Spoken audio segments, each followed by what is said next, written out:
ऋण। केंद्रीय मंत्री थावरचंद गहलोत को कर्नाटक का राज्यपाल बनाए जाने से मोदी मंत्रिमंडल में विस्तार की संभावनाएं और प्रबल हो गई हैं।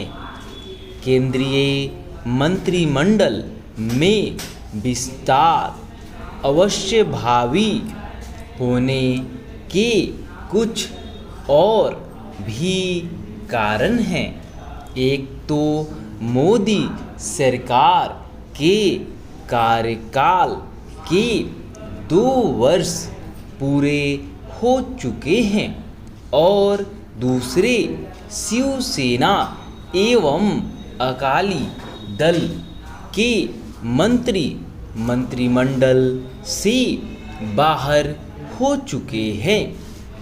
इसके अलावा रामविलास पासवान के निधन से भी मंत्री पद रिक्त हैं। यह भी ध्यान रहे कि अगले वर्ष 5 राज्यों में चुनाव है और इस दृष्टि से भी कुछ चेहरों को मंत्रिमंडल में स्थान दिया जाना स्वाभाविक है। एक अन्य तथ्य यह भी है कि इस मंत्रिमंडल में कई ऐसे मंत्री हैं जिनके पास एक से अधिक मंत्रालय हैं। कुछ मंत्री तो ऐसे हैं जिनके पास 4 मंत्रालय हैं। स्पष्ट है कि यह आदर्श स्थिति नहीं।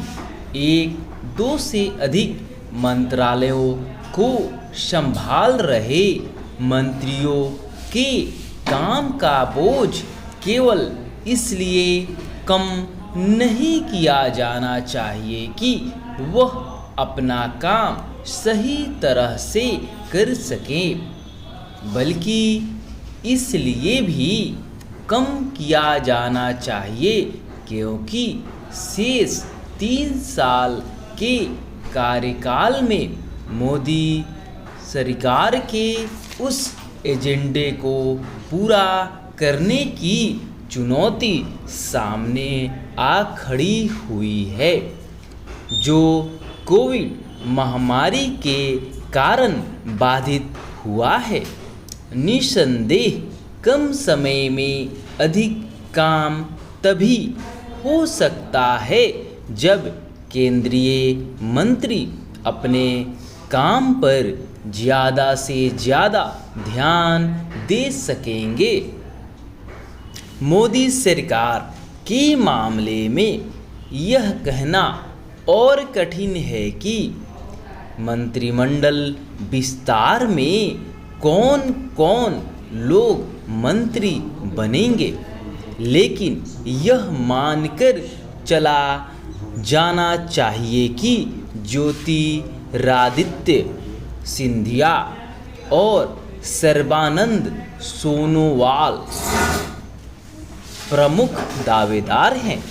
इसी तरह जनता दल यू और अन्य सहयोगी दलों के नेता भी मंत्रिमंडल में अपना स्थान बना सकते हैं। वैसे तो मंत्रिमंडल में अपने सहयोगियों का चुनाव करना प्रधानमंत्री का विशेषाधिकार है, लेकिन उनके लिए क्षेत्रीय और सामाजिक समीकरणों की अनदेखी करना मुश्किल है।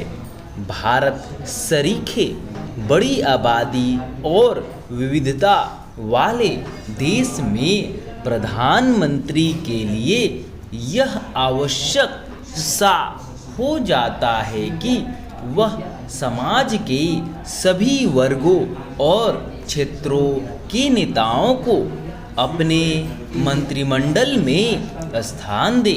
बावजूद इसके अपेक्षा यही है कि एक ओर जहां बेहतर काम करने वाले मंत्रियों को पदोन्नति मिले, वहीं नए मंत्रियों के चुनाव में योग्यता को सर्वोच्च महत्व प्रदान किया जाए।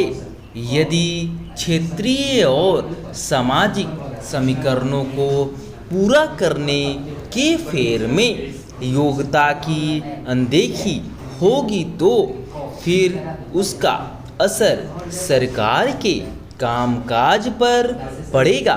भले ही राजनीति से इतर क्षेत्रों के लोगों को मंत्रिमंडल में स्थान देना पड़े, कोशिश यही होनी चाहिए कि ज़्यादा से ज़्यादा दक्ष लोगों को मंत्रिमंडल में स्थान मिले, ठीक वैसे ही जैसे जयशंकर और हरदीप पुरी को मिला था। स्टॉप।